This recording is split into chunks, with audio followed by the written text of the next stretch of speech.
What's good, everybody? It's your boy, we're back with another video. You guys know why we're here. You know why I'm here. You know what I'm here to talk about. There's a lot to talk about. I personally, I want to start with the positives, and then we'll get to the negatives, and then we'll get back to the positives. We're gonna recap the Final Four first. Then we're gonna talk about the elephant in the room, and then we're gonna preview the national championship game. So let's start with the first game. Let's start with UConn, South Carolina. I don't know how long this video is going to be. I'm not going to try to make it too long. I'm going to try to get out all the thoughts that I want, and then hopefully you guys have some comments that you want to drop. So yeah, let's get into it. UConn, South Carolina, first game. Started out, UConn looked really good. I think it was like 11-4 early on, and South Carolina was able to kind of do what they weren't able to do last year, which withstand the run.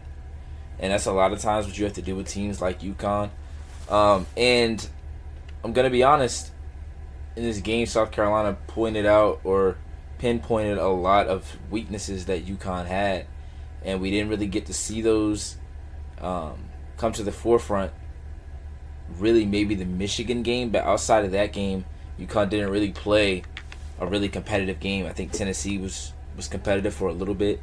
But just the talent level and the discipline was on their side. So when you meet a team that has as much talent, is as well coached, and is as well disciplined, then it just comes down to who wants it more, who's going to make plays when they're called upon. And it's not to say that UConn players couldn't make plays or didn't make plays. It's just that's what it comes down to. And a lot of it was a lack of perimeter creation from UConn. South Carolina last year, struggled on the perimeter in terms of scoring. Outside of Malaysia, they went and got Nia Latson. Not necessarily for her to come in and score 25 points a game, but for her to be able to do what she did in games like she did last night, where she had 16 points and also 11 rebounds. That just gives you another option offensively, and it doesn't allow a team to try to muck up the paint, or not muck up the paint, but double team the paint and not worry as much about certain players. Obviously, they've always been worried about Tessa Johnson, but in past years, teams have played off of Raven Johnson. And if you put a Tania Latson and a Tessa Johnson out there, you really can't do that. Or it makes it more difficult, I should say. And there was times where they were, I think they had either made it like really, I think they had drawn it within 2. I think you kind of drawn it within 2. And then they threw it down to Akot. They had to double team her, and then she kicked it right to Tessa Johnson. Like Tessa Johnson came, it was kind of like a dribble handoff in a sense. And she knocked out a mid-range jumper, and that kind of got them going again. But I think some of the biggest things for UConn in this game, obviously the shot making, them not making shots was a big thing. But also believe just the lack of perimeter creation from KK, Shade, even AZ. I think that's where it hurt them. And I think last year, when we got to the Final Four in the national championship, I think people might have taken for granted how good Paige is and the gravity that Paige has, because it was like, oh, she didn't have the stat line in the national championship game or in the Final Four, but her gravity and the things that she's capable of doing caused the defense to play the way that they were playing, which left the door open for AZ Fudd to make certain plays and for Sarah Strong to make certain plays. But when the scouting report says Sarah Strong, AZ Fudd, everyone else, and that's not a disrespect to UConn, or the rest of the UConn players, but that's just what it is, Sarah Strong, AZ Fudd, and then everybody else. And I said, and we saw it in the Notre Dame game, we saw it a little bit in the North Carolina game, if you can get one of the players to struggle, it opens the door for you to be able to win the game. They really got both of them to struggle. So it opened up the door even more for them to win, and not even win, but I don't want to say dominate, but hold the lead for most of the game. So it's always interesting to see how these things go, especially in college, when teams are so dominant throughout the regular season and through the tournament. And then if they do have that one loss, it's always like, oh, well, this is what they didn't have. This is why they weren't going to do this. Going into this game, I still believe that UConn was going to win. I still believe that UConn had a very good chance of going back-to-back. Obviously, there were weaknesses, but those weaknesses have been covered up every game, So I think they definitely deserve credit for not just assuming that we're going into this game we don't have what it takes to beat this team. Like, and that's credit to Dawn Staley and how she always has her team prepared. She always has her team ready. That's a credit to the players. That's a credit to Raven Johnson, who has been here for as long as she has been, and is really the leader. And there's always one player on a South Carolina led team, and really most teams that are elite at this level, that are like the standard bearer until they're graduated, and then there's the next player. And Raven Johnson has been that for the last few years, and she's had to go through a lot of things herself, on the court, off the court, mentally, and things like that. So to see her be able to battle back and be in another national championship game and another opportunity to prove herself correct, prove herself right, is big. Tessa Johnson was really good when they needed her to be. Tanaya Latson, like I said, Joyce Edwards stepped up big time. I think the game last year was made so much of a Sarah Strong versus Joyce Edwards type of thing because they were both freshmen, or they're both in the same class. They were both really good, and it was just like, all right, this is the matchup that everybody wants to see. And I don't think it was necessarily like that this year. I think obviously people know how good Joyce Edwards is, but I think it was more South Carolina versus UConn than it was then they talked about that matchup particularly. And it wasn't that last year. I'm just saying, like, when the game was talked about, that was a big talking point, and I feel like that wasn't as big a talking point this year. And I do think UConn not having a real deal post player came to bite them in this game specifically, because South Carolina was able to play both big and small against them. They were able to play with Okot, and they were able to play with Joyce at the 5 and still be successful with both lineups. So they deserve a lot of credit for that. Agat McKeer, cannot forget about her, because I've been talking about her as an X factor for most of the season, and this is the game. This was the game to be what she needed to be. She knocked down 2 threes, and the way that they were able to just use her offensively and defensively is phenomenal, because she's such a great athlete and she's still learning how good she can be. So it's like, her being this good already is kind of scary, because there's a lot that she's going to be able to do in the future. Yeah, just a phenomenal performance from South Carolina. I want to give a shout out to AZ Fudd, of course. Went through a lot in her 5 years at UConn. Won a national championship, which there are some players that have gone through that program and weren't able to get one. So she deserves a lot of credit for being able to fight back through the adversity, through the injuries, and get back to a spot where she was a Final Four Most Outstanding Player. She was in the conversation for National Player of the Year, and will likely be a top 3 pick in the WNBA draft in a couple of weeks. So she deserves a lot of credit. I know she didn't have the game that she wanted to end her career, but life goes on. It's just basketball at the end of the day. And I do want to give a big shout out to Kaylee Heckel as well, because I was actually out with friends last night. I wasn't here in my chair like I normally am for games. So I wasn't able to see every possession like I normally would. And I'm looking up and I'm talking about the game throughout different moments or whatever. And we get to the end, and obviously the end, there was conversations about that too. But before that, really the only time that the entire table was looking at the game at the same time was when Kaylee Heckel had missed her layup, and then that brought her to tears, and her team was picking her head up and things like that. And from my vantage point, it didn't look like she had missed the layup. I thought she had made it, and then I was like, why didn't they pass the ball in? And then once she started to tear up, I realized that she didn't make the layup. So I do want to give her a ton of credit, because she did play really well in that game.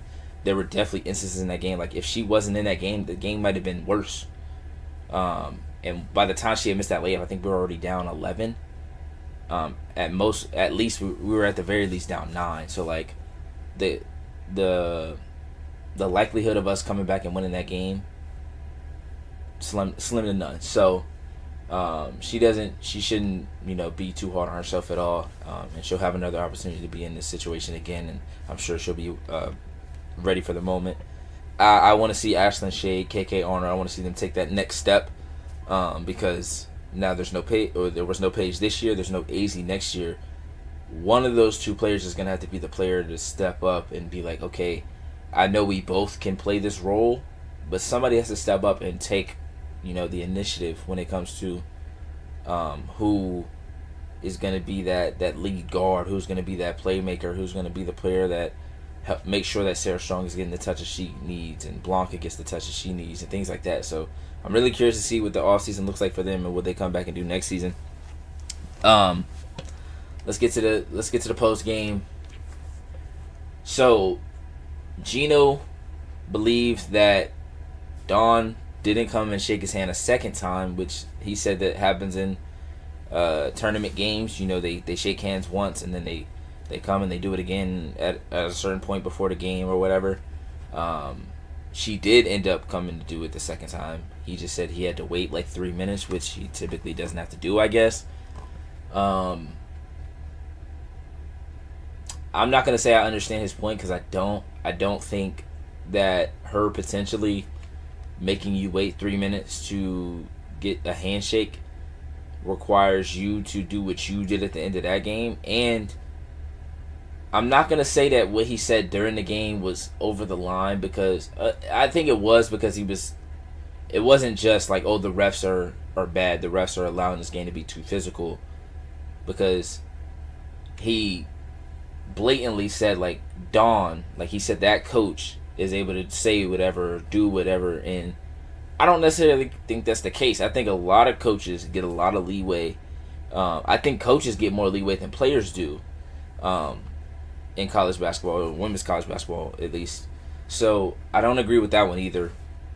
And he said, like, it caused Sarah Strong's jersey to rip. She ripped it herself. So that's another thing where he was wrong at. And I just feel like no matter how you feel about the other coach or how you feel about a certain situation that happened, you go and shake the other team's hand.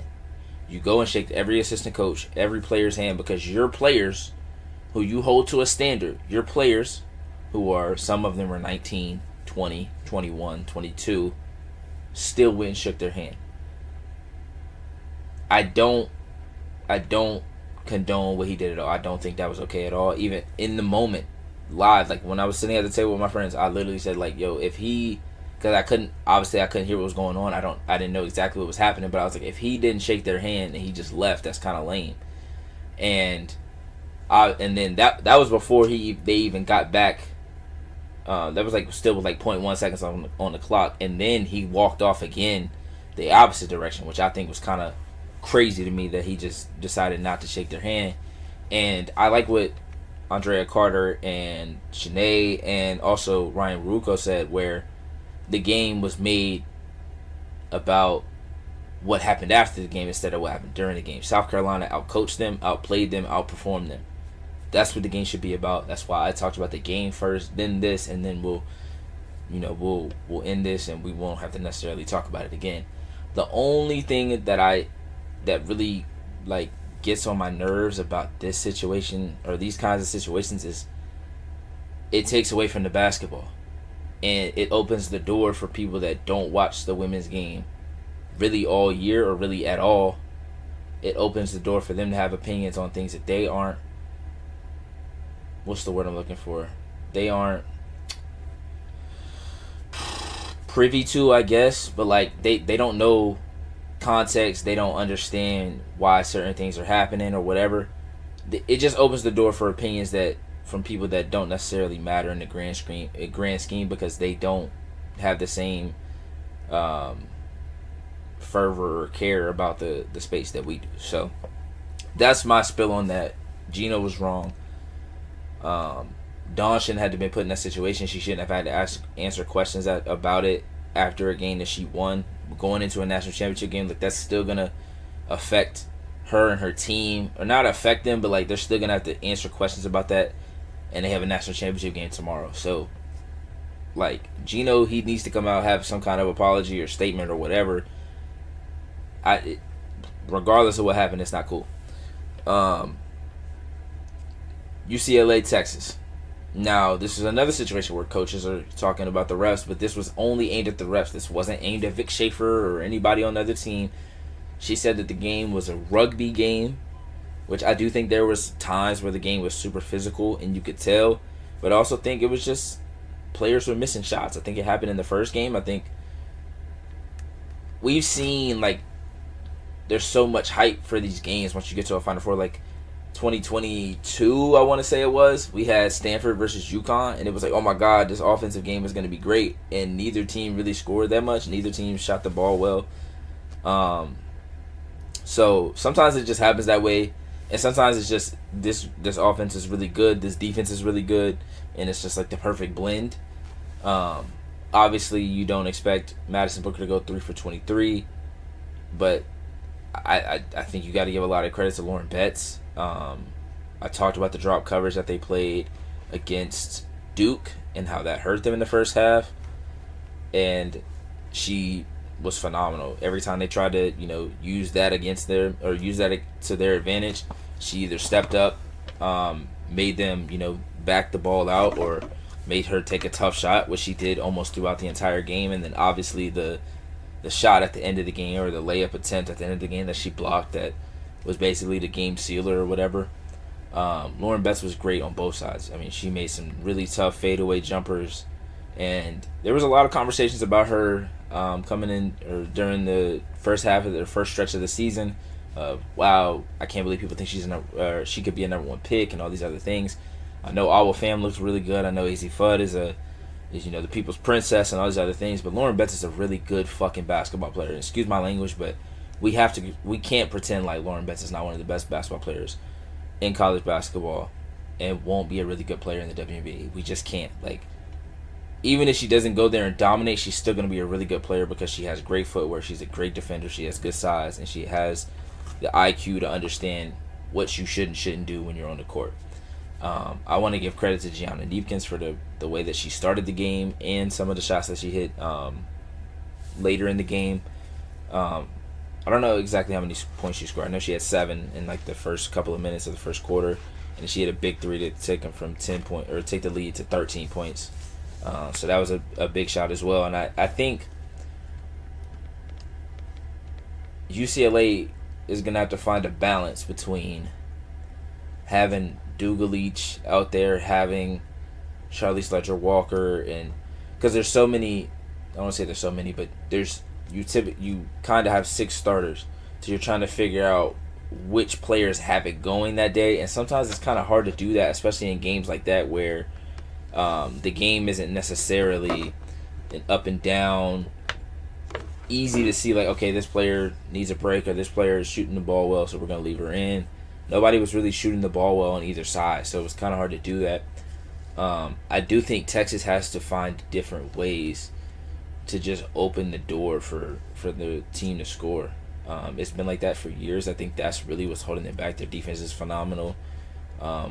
Obviously, Madison Booker and Rory Harmon have been great, but I do think they get to this situation and they get to points, and it's just like, if this player isn't doing this, we don't have a chance.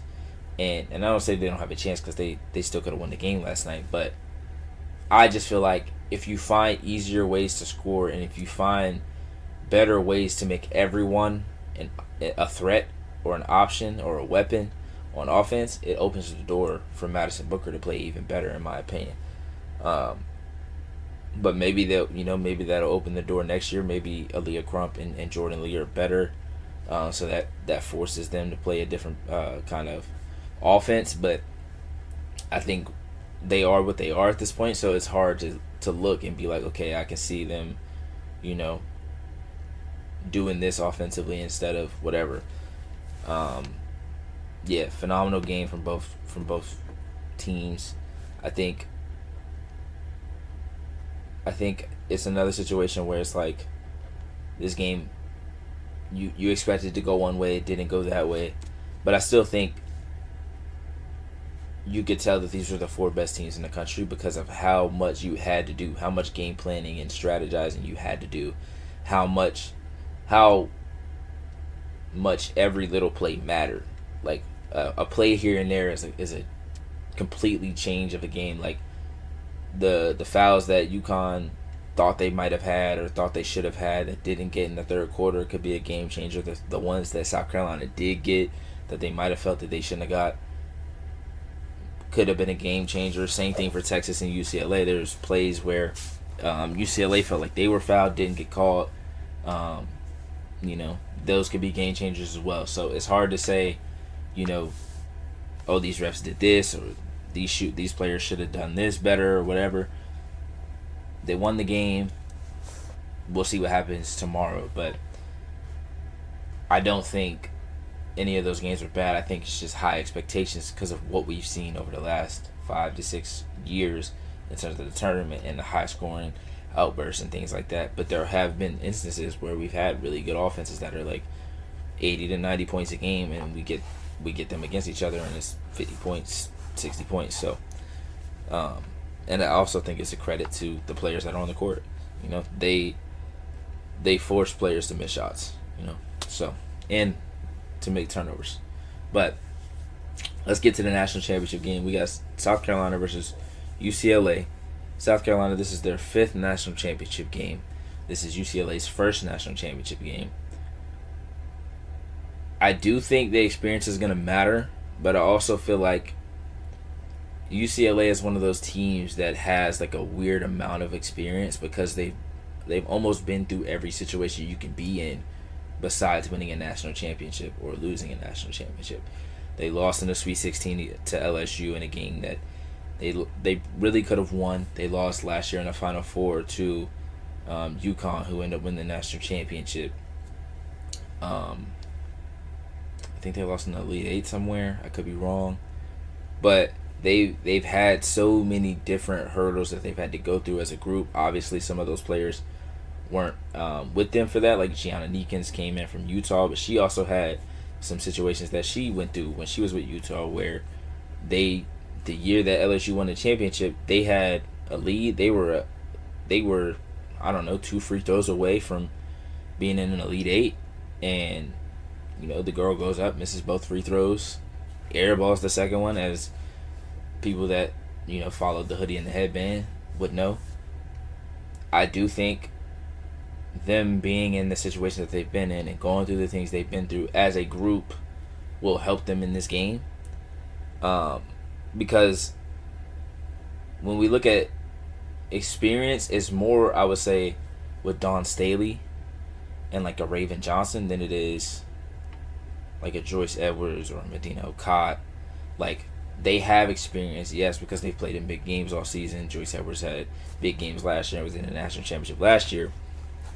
But this isn't like years in the past where they had a Breezy or they had a Bree Bill or they had Zaya Cook with Aaliyah Boston and Camila Cardoso and all these different players where it's like, okay, once all those players are there together, all of them have the same amount. But like, you have a Got McKeer who plays a lot of minutes.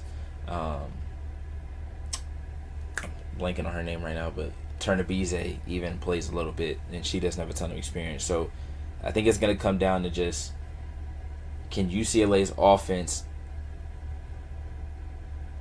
do what UConn's couldn't? I think UCLA has more perimeter creators, more capable perimeter creators than UConn did, but I think South Carolina is likely going to play UCLA different than they played UConn because UCLA's best player is in the post. So I think maybe they allow Lauren Betts and Medina to play one-on-one. Maybe they bring some help. But I think it's going to be more one-on-one situations where like you're just going to have to be better, or you're going to have to make shots over top of defenders.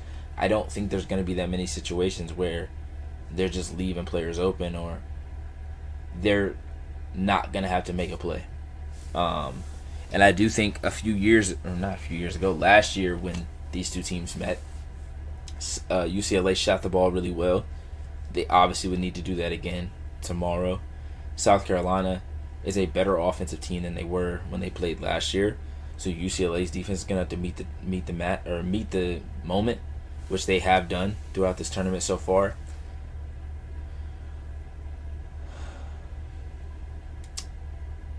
I do think South Carolina should be the favorite. I know UCLA has been the better team throughout the season. I think South Carolina should be the favorite based off of having Dawn Staley and having the program experience that they have, and coming off the big win that they got over UConn. You would expect them to come out with even more intensity and urgency in this national championship game because they realize what they just did. But there's a also a chance because it's human error at the end of the day, where that game was so much emotional, and so much physical, just gotta get it, to where they may not be able to get to that same exact level that they were for that game specifically. And you can say the same thing for UCLA. UCLA, they knew exactly what they needed to do, and even once they won, they were like, we're going to a national championship. Like, this is crazy. Like, they're still in the mindset of, we got here, let's go get it. South Carolina's like, we're supposed to be here, now let's go finish it. And I think it's an interesting two ways of looking at it. And I don't know if there's been a team that is necessarily less experienced than another in a national championship setting, and it's won. Last year, obviously, UConn and South Carolina both experienced. Before that, we had South Carolina and, was it Iowa in the national championship game? I think both teams were just as experienced as the other. You had Iowa and LSU. I would say both teams were about the same experience. I don't think there was anybody on either team that had been in a national championship game before that, or even a Final Four before that, if I'm not mistaken. 2022 was that South Carolina. That might have been South Carolina in 2022. I can't think of who they would have played. Oh, 2022 they beat UConn. That was AZ-less UConn, if I'm not mistaken. I could be wrong. 2021 was Stanford. Stanford versus, is it Arizona? Yeah, because Arizona beat UConn and Stanford beat South Carolina. So both of those teams weren't a lot of players with what is the word I'm looking for? Experience. So you go back 5 to 6 to 7, 8 years, even the Notre Dame, Baylor, even when Washington was in it, and all these other teams, like, I can't remember a time where, like, I guess Louisville Baylor would be the last one where it was like the team that had less experience. But that wasn't a national championship though. I don't think. I think that was like Elite Eight or Final Four. I think that was a Final Four. So it's like, I don't know. I don't know how to think about this game. I'm still gonna go UCLA. They were my preseason pick. They were my pick in the bracket. I just feel like, I don't know, say they're destined to win this year, but everything is lined up for them to win a championship this year. And I think a lot of times, especially on the women's side, like, I don't say a lot of times, but a good amount of times, the team that is supposed to win a championship, or a team that has been together and has been in the moment and has done everything the right way and done the things the way they're supposed to, end up winning. And that's not to say that South Carolina hasn't, or UConn didn't, or Texas didn't. I just feel like sometimes it's just written already. Like, everything just lines up perfectly for a certain team to win a championship. Like, when the Spurs came back in 2014, I feel like there was no world where they didn't win the championship based off of how they lost in 2013. And I think them getting blown out against UConn last year in the Final Four opened their eyes a lot, and made them realize, okay, first of all, it's not going to be easy to get back to this moment, but if we do, we cannot let this moment go. We cannot let this moment pass, especially since 6 of them, their 6 best players, are all seniors. This is their absolute last collegiate game. This would be the last game that they all play together as a team. That's when you look at it and you're like, okay, it's now or never. Literally, it is now or never. Like, South Carolina's got a lot of players that are going to be back next year, and the year after that, and a year after that. And it was the same with UConn. Obviously, AZ Fudd is a senior, but there was a lot of players that are going to be back the year, or the next year, and the year after that. Same for Texas with Roy Harmon was going to be out, Kyler Odeker's going to be out, but there's going to be a lot of players that were back the year after that. So, I say all that to say, this game is going to be won and lost with UCLA's offense, South Carolina's defense. Gianna Neekins is the key for UCLA. For South Carolina, I typically say Raven Johnson. But for this game, I'm going to say Joyce Edwards. Just because I think she's going to force UCLA to play Dugalich more. And I don't know if that's a good matchup for UCLA. Like, I don't know if UCLA has a matchup for Joyce Edwards. I'm going to be completely honest. So that could negate everything that I just said about the championship or whatever. But I think the front court of South Carolina is going to be the most important pieces for them in terms of Medina and Joyce figuring out what to do with Lauren Betts, Dugalich, Gabriella, all these different players. So I am curious to see how they try to attack different matchups and things like that. But let me know in the comments what you guys think. I appreciate you guys for watching. Make sure you guys like, comment, subscribe. We are almost there. We are almost finished with the women's college basketball season, and then we will be firmly ready for the WNBA season. Appreciate you guys.